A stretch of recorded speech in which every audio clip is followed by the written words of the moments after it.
Hello friends, आज मैं आप सभी के लिए जीके के इम्पोर्टेंट क्वेश्चंस लाई हूँ। चलिए देखते हैं क्वेश्चंस को। फर्स्ट, भारत के उच्चतम न्यायालय की स्थापना किसके द्वारा की गई थी? A. Pitt's India Act 1784, B. Regulating Act 1773, 3. Charter Act 1793, 4. Charter Act 1893। इसका आंसर है दोस्तों रेगुलेटिंग एक्ट 1773। नेक्स्ट क्वेश्चन पे चलते हैं। निम्नलिखित में से कौन सी समिति संसद सदस्यों के आचार संहिता को लागू करती है? A. Ethics committee, B. House committee, C. विशेषाधिकारों की समिति, डी. एड हॉक समिति। इसका आंसर है दोस्तों एथिक्स कमेटी। होप आप लोग इसे नोट भी कर रहे हो और इसे ज़रूर नोट करिए ताकि ये आपके एग्जाम्स में बहुत ही काम आएगा। चलिए नेक्स्ट क्वेश्चन पे चलते हैं। निम्न में से कौन सा कथन असत्य है? अनुच्छेद 21 का संबंध शिक्षा के अधिकार से है।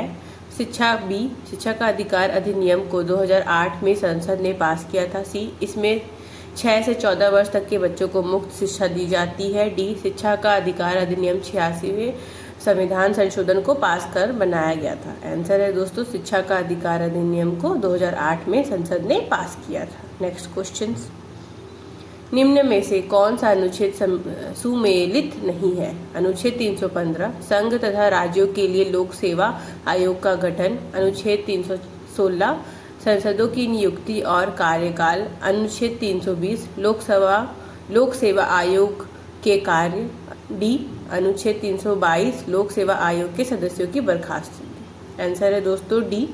लोक सेवा आयोग के सदस्यों की बर्खास्तगी। नेक्स्ट क्वेश्चन, संघीय सरकार वह होती है जिसमें समस्त शक्तियां व कार्य केंद्रीय सरकार और क्षेत्रीय सरकार में निहित होती है। बी. समस्त शक्तियां केंद्र सरकार एवं क्षेत्रीय सरकार में विभाजित होती हैं। सी. ए और बी दोनों उपयुक्त में से कोई नहीं। आंसर है दोस्तों इसका बी. समस्त शक्तियों केंद्र सरकार एवं क्षेत्रीय सरकार में विभाजित होती हैं। नेक्स्ट क्वेश्चन पर चलते हैं दोस्तों, और मैं आप सभी को ये रिक्वेस्ट करना चाहूँगी कि प्लीज़ मेरे चैनल को सब्सक्राइब करना ना भूलें ताकि आपको डेली ऐसे वीडियोस मिलते रहे। चलिए शुरू करते हैं। सुप्रीम कोर्ट के जज और सीएजी को कैसे हटाया जा सकता है? पूर्ण बहुमत प्लस उपस्थिति 2/3 सदस्यों द्वारा किया गया मतदान, केवल उपस्थित 2/3 सदस्यों द्वारा किया गया, संसद में साधारण विधेयक के पास विधेयक, निम्न में से कोई नहीं। इसका आंसर है दोस्तों ए. पूर्ण बहुमत प्लस उपस्थिति 2/3 सदस्यों से। नेक्स्ट क्वेश्चन, निम्नलिखित में से किस राज्य में सबसे ज़्यादा आबादी है? उत्तर प्रदेश, महाराष्ट्र, बिहार और आंध्र प्रदेश। इसका आंसर मुझे लगता है कि आप सभी को शायद मालूम ही होगा, क्योंकि हर कोई जानता है कि उत्तर प्रदेश की जनसंख्या बहुत ज़्यादा है और उत्तर प्रदेश के लोग बाहर रहने के बावजूद भी वहाँ पे अभी भी वहाँ की आबादी सबसे ज़्यादा है। चलिए आप मेरे वीडियो को लाइक करना ना भूलें दोस्तों। नेक्स्ट क्वेश्चन पर चलते हैं। किस अधिनियम का भारतीय संविधान के निर्माण पर सबसे अधिक प्रभाव पड़ा है? पहला, भारत शासन अधिनियम 1919, दूसरा भारत शासन अधिनियम 1935, तीसरा भारत शासन अधिनियम 1915, चौथा भारत शासन अधिनियम 1909। इसका आंसर है दोस्तों भारत शासन अधिनियम 1935। आप ये सबको नोट डाउन करते रहिए, या तो स्क्रीनशॉट भी ले सकते हैं ताकि आप उसे पढ़ सकें दोबारा, नहीं तो वापस से मेरे चैनल में आके देख लीजिए। नेक्स्ट क्वेश्चन, निम्न में से कौन राष्ट्रीय मानवाधिकार आयोग का कभी भी अध्यक्ष नहीं रहा? Justice K G. Balakrishnan, justice S. Rajendra Babu, justice S. Anand, justice P. Sathasivam. इसका आंसर है दोस्तों जस्टिस पी. सदाशिवम। ये सब आप नोट डाउन करते रहिएगा। हम आगे क्वेश्चन पर चलते हैं। चलिए, निम्न में से कौन उच्च न्यायालय के न्यायाधीश को कार्यकारी मुख्य न्यायाधीश बना सकता है? पहला, राष्ट्रपति, दूसरा राज्यपाल, तीसरा उच्च न्यायालय के मुख्य न्यायाधीश, चौथा उच्चतम न्यायालय के मुख्य न्यायाधीश। इसका आंसर है दोस्तों ए. राष्ट्रपति। उम्मीद है आप मेरे चैनल को सब्सक्राइब कर रहे हैं एंड अपने दोस्तों तक भी इसे शेयर करना ना भूलें। नेक्स्ट, निम्न में से कौन सा कथन नीति निर्देशक तत्वों के बारे में सही है? ए, इन्हें नैतिक व राजनीतिक मान्यता प्राप्त नहीं है। बी, इनकी प्रकृति समाजवादी है। सी, ये स्वतः लागू हो जाते हैं। डी, इन्हें कानूनी रूप से न्यायालय द्वारा लागू कराया जा सकता है। इसका आंसर है दोस्तों बी, इनकी प्रकृति समाजवादी है। नेक्स्ट क्वेश्चन पर चलते हैं दोस्तों।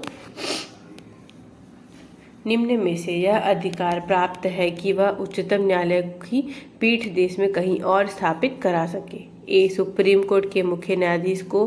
बी, उपराष्ट्रपति को। सी, संसद को। डी, सुप्रीम कोर्ट के मुख्य न्यायाधीश को यह अधिकार प्राप्त है कि वह राष्ट्रपति से पूर्व अनुमति लेकर वह उच्चतम न्यायालय की पीठ देश में कहीं और स्थापित कर सकता है। तो इसका आंसर दोस्तों आपने देख ही लिया और आप जानते भी है कि इसका आंसर डी है। मुख्य न्यायाधीश राष्ट्रपति से परमिशन लेकर कहीं भी कर सकता है। नेक्स्ट क्वेश्चन है दोस्तों, किस राज्य का सीमा क्षेत्र सबसे बड़ा है? ए, महाराष्ट्र। बी, मध्य प्रदेश। सी, उत्तर प्रदेश। डी, राजस्थान। इसका आंसर दोस्तों आप गैस करें एंड कमेंट करके बताएं भी जरूर, बट मैं आपको फिर भी आंसर बता देती हूँ। इसका आंसर है डी, पर आप इसे याद करिएगा जरूर, क्योंकि कई बार हम मिस्टेक कर देते हैं उत्तर प्रदेश और राजस्थान में, इसलिए मैं आपको बार बार बोल रही हूँ। नेक्स्ट क्वेश्चन है, इनमें से कौन सा कथन सही नहीं है? राज्य की नीति सिद्धांत के अनुसार।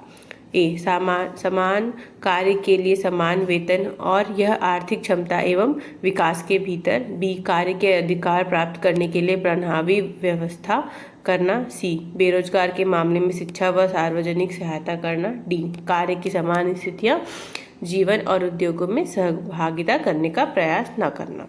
डी है इसका आंसर दोस्तों। नेक्स्ट क्वेश्चन है, निम्न में से कौन सा अनुच्छेद सुप्रीम कोर्ट की स्थापना की बात करता है? ए, अनुच्छेद 176। बी, अनुच्छेद 153। सी, अनुच्छेद 124 एंड डी, अनुच्छेद 324। तो दोस्तों इसका आंसर है अनुच्छेद 124। चलिए नेक्स्ट क्वेश्चन तक चलते हैं। नेक्स्ट क्वेश्चन है, निम्न में से किस संविधान संशोधन के कारण वोट डालने की उम्र 21 से 18 कर दी थी? ए, 51वां। बी, 48वां। सी, 61वां। डी, 46वां। दोस्तों इसका आंसर है 61। सी, 61 संविधान। आप जरूर मेरे चैनल को सब्सक्राइब करना ना भूलें दोस्तों। चलिए नेक्स्ट क्वेश्चन पर चलते हैं। निम्न में से कौन सा सुमेलित है? हाउस कमेटी सदस्यों की आवासीय आवास और भोजन चिकित्सा आदि जैसे अन्य सुविधाओं से संबंधित। बी, पुस्तकालय समिति यह व्यापार मीटिंग के दौरान संसद के सभी खर्चों की गणना करने के लिए संबंधित है। सी, नियम समिति यह संसद सदस्यों की वेतन भत्ते और पेंशन की विनियमित करने के लिए नियमों को बनाता है। डी, लोक लेखा समिति। इसका आंसर है दोस्तों ए, हाउस कमेटी। नेक्स्ट क्वेश्चन है दोस्तों, राष्ट्रीय मानवाधिकार आयोग का मुख्यालय कहाँ पर स्थित है? ए, दिल्ली। बी, मुंबई। सी, अहमदाबाद। डी, कलकत्ता। इसका आंसर है दोस्तों, वैसे तो इसका आंसर मोस्टली लोगों को पता होगा, बट फिर भी मैं बता देती हूँ और आप याद भी कर लीजिएगा, नहीं भी याद होगा जिन्हें, उनके लिए आंसर है दोस्तों डी। नेक्स्ट क्वेश्चन पर चलते हैं हम। नेक्स्ट क्वेश्चन है, भारत में संघीय व्यवस्था किस देश के मॉडल पर आधारित है? A, Canada. B, Britain. C, America. D, Japan. दोस्तों मैं आप सभी को ये बात भी बता दूं कि आप लोग जब इसे याद कर ले तो प्लीज़ कमेंट में भी बताया दें, ताकि इसे आपका भी रिकॉल हो जाए कि आपने याद कर लिया है और मुझे भी पता चले कि आपने ध्यान से देखा था। इसका आंसर है दोस्तों ए, कनाडा। नेक्स्ट क्वेश्चन पर चलते हैं हम। निम्न में से कौन से मूल अधिकार राष्ट्रीय आपातकाल के दौरान स्वतः समाप्त नहीं होते? ए, अनुच्छेद 19 और बी, अनुच्छेद 29 से 30। सी, अनुच्छेद 20 और 21। डी, अनुच्छेद 25 से 28। दोस्तों ये मूल अधिकार राष्ट्रीय आपातकाल के दौरान स्वतः समाप्त नहीं होते, वो वाला क्वेश्चन है, तो इसका आंसर है दोस्तों अनुच्छेद 20 और 21। नेक्स्ट क्वेश्चन पर चलते हैं दोस्तों। राष्ट्रीय आपात की व्यवस्था किस अनुच्छेद में है? अनुच्छेद 356, अनुच्छेद 352, अनुच्छेद 360, अनुच्छेद 365। दोस्तों इसका आंसर है अनुच्छेद 352। अगर आपको मेरा वीडियो पसंद आया हो तो प्लीज़ मेरे वीडियो को लाइक करना एंड मेरे चैनल को सब्सक्राइब करना ना भूलें। एंड दोस्तों अपने दोस्तों को भी मेरा वीडियो शेयर करें ताकि उनका भी जीके बढ़े। थैंक यू दोस्तों।